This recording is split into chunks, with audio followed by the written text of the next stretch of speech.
Some people call my next guest the sexiest mom on television. I'm just seeing if you're listening. My next guest plays Balky. Is that how you pronounce the character? Balky. Is it Balky or... Thanks, Bronson. Oh, Balky.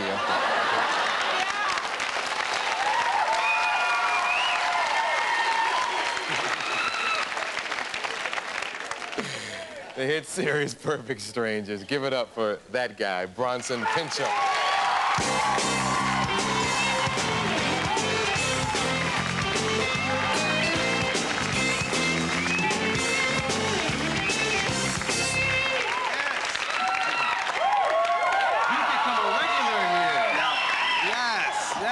I saw you on Friday Night Videos the other night. Oh, did you? What's her name? Oh, with Jan Hook? Yes. We were being bad. All we could do was laugh. We decided to do it as uptight, middle-aged white people.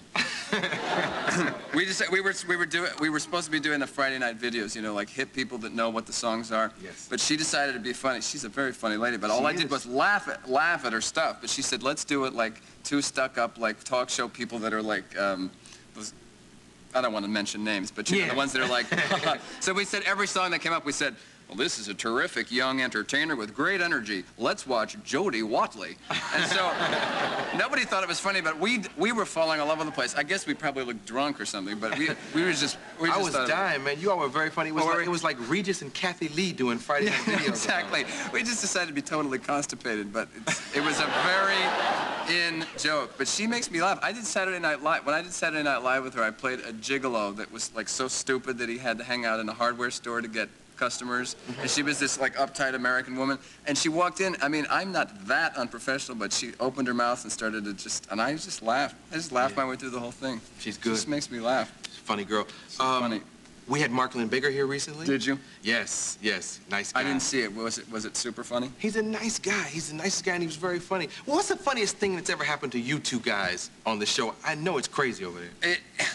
One of the funniest things that ever happened was not, I mean, of course, we laugh all the time. We love to make each other laugh. And, but you know the two girls that play our girlfriends? Yes. You know, the real pretty girls. And the first time they ever came on, Mark and I had been doing it for a while, and we already had all our little guy jokes and all our things. And he said, let's be kind of like nice and kind of try to be a little classy with these women and don't touch them and say anything tacky and grab their behinds and everything. I said, absolutely fine, I understand, because then they'll think we're taking advantage. They'll think we think who the hell we are. He said, fine, that we agreed. So we were doing this thing where we were having them on a date after we'd worked out too much at the gym and gotten really stiff, and we were just working it out. And they were being sort of, you know, shy with us because they didn't know us. We were the stars of the show. So we're sitting on a couch about half the size of this, all squeezed in, and we're doing a thing where he was trying to pour wine. I mean, we were so stiff we could hardly move. So I was picking up the cup, and the girls are sitting right in between us, and he's pouring it. And it wasn't that funny, but you know when you, like, I don't know, I cried. So I started to laugh, and I was, like, laughing, crying, just because it was stupid. And then all of a sudden, he pours the wine, and it goes on my arm instead of in the cup. And when it hit my arm, I peed my pants, just because it was like a physical thing. So I stopped. Wait, you really? No, I just totally, like, urinated. Totally. So I said... Wait till there's more pee coming. I promise you. There's a clip and everything. So I told your producer, I said, I don't want the whole theme of my visit to be urine, but it is going to be. You'll see. You know. So anyway, so I peed my pants, and I stopped for a second, and I was already laughing. I was wet up here. I was wet down here. And somebody said, Bronson, it isn't that funny. But it was just a chemical thing, you know. So I said, I have peed myself. And everyone said, oh, you know, shut up. And then the girl next to me said, oh, he has! So I jumped up, and I promised never to tell that story, but it's been years, so I can tell it now. Yes, I peed on the guest stars. You know, it doesn't happen too often in sitcom.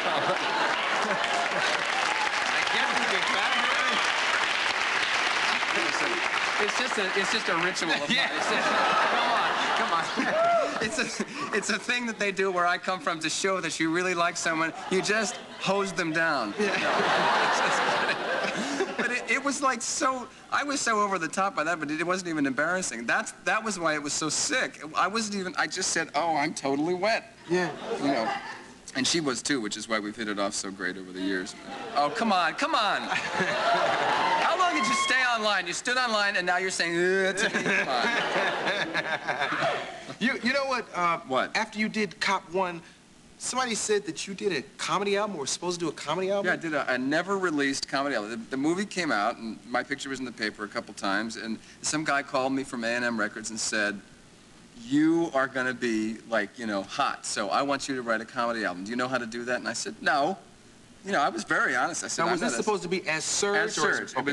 It was the further, you know, adventures of Surge. You remember Surge? So anyway, so he said, do you want to write a, you know, a thing? And I said, yes, but I'm not sure I know how to do this, but I'll write it. So he said, okay. And then he completely forgot about it. But I took it really seriously. I mean, so I spent months writing this thing, and I went away and, like, went to Europe and thought about it and I wrote all this material, and then I came back, and they were totally, you know, so they gave me this sort of pity session where they sat, all these really uptight people sat at a table and were just, like, listening to it, and I, you know, did it with the driest throat imaginable, and at the end of it he said, well, I think we have a big hit here, and I was like, and he said, for a big piece of, I mean, for a, you know, he was joking, he was kidding, he said, he had to listen too much. It was a record album. He had to listen too much. So it never came out? No, it's all on tape at my house. Why don't you all come over and I'll play it for you? We'll take a commercial. We'll be right back with more Bronson.